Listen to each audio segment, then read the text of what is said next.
I'd like to do a quick introduction into grounding activities. Being grounded means that you are in your body, you're feeling your emotions, and you're aware of your present moment experience. It also means that you're feeling responsible for your safety and well-being. Grounding is an important therapeutic approach for managing anxiety, flashbacks, symptoms of post-traumatic stress disorder, and for improving your mental health. Grounding strengthens your parasympathetic response. This is your body's natural ability to return to calm. This parasympathetic response counteracts the fight-flight or freeze response. PTSD and other anxiety disorders are disordered in their essence, because you're feeling like you're in danger when you're actually safe. So your body is having this danger response, this fight-flight, freeze response, when your present moment experience is actually safe. And that's one reason why they're disordered. Anxiety is often about worries about the future, what might happen. And depression is often about discouragement about the past. And both of these can be counteracted with an increase in our ability to be here in the present moment. Most of the time, our present moment is a safe and secure environment. If it's not, we need to leave, so we need to create a safe and secure environment in our present moment. But grounding activities help us activate that safe feeling in our brain by reminding ourselves that here in the present moment, we are safe. When we are grounded and calm, we are able to work through emotions and memories in a healthy way. Our body has a natural ability to resolve trauma or to work through emotions. But when we are panicked or our fight-flight, freeze danger response, our brain shuts down those abilities because it thinks that our survival is at stake. We can train ourselves to trigger this calming response by practicing grounding activities. It's important to practice these exercises over and over again so that they become habitual, and we can draw on them in moments of stress or anxiety.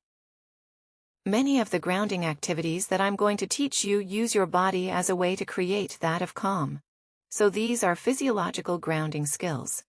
This is called a bottom-up approach, bottom-up, meaning we go from the body to the brain instead of from the brain to itself. And this makes sense because most of us aren't able to think ourselves calm. Like if you're stressed out and you say, don't be anxious, that never works. We can never actually tell ourselves to calm down by just forcing it from the top down. That's partly because our brain, when it feels threatened, it reacts at a very animalistic level. It's using this deep part of our brain in the limbic system and the brainstem to react impulsively or instinctively to danger. So this makes a lot of sense. This is a really functional reaction. So if a tiger jumps out at you, you're not going to be using your thinking part, your brain, to be like, I wonder what I should do with this. Your body is gonna naturally and instinctively gonna run away. So it's going to have this physiological reaction, this fight-flight-freeze response that turns up your heart rate, and it turns up your breathing rate. Since we can't access those deeper survival parts of our brain with our thoughts, the best way to access that calm is through our body. So this is called a bottom-up approach to grounding our five senses, anchor us to our body and our surroundings. Using this bottom-up approach is a much more effective way to treat anxiety and stress than trying to simply change how we think. And by creating that physiological calm, we're able to lay the foundation for future cognitive work. Many of these activities focus on our breathing. And that's because our breathing is something that happens both automatically and we have some degree of control over. So that can help trigger that change in the limbic system that we need to create that physiological calm. Grounding exercises help connect us to our body and help us reassert that sense of self-control, and they reorient us to the safe context that we're actually in the present moment. One of the ways that we gain confidence in our ability to use these grounding exercises is by doing a check-in before and after the exercise. And one way to do that is to do a quick scale. So before you do a grounding exercise, scale your anxiety on a scale from 0 to 10, and then do your grounding activity, and then just check in with yourself again afterwards, and put yourself again on the scale from 0 to 10. Now it's not necessary for you to decrease your anxiety every time. Sometimes a grounding activity is just about increasing your awareness and your contact with the present moment. But if you do these consistently, you will notice a gradual pattern of decreasing your anxiety, little by little. We need to be able to notice these small victories, because they can add up to large gains over time.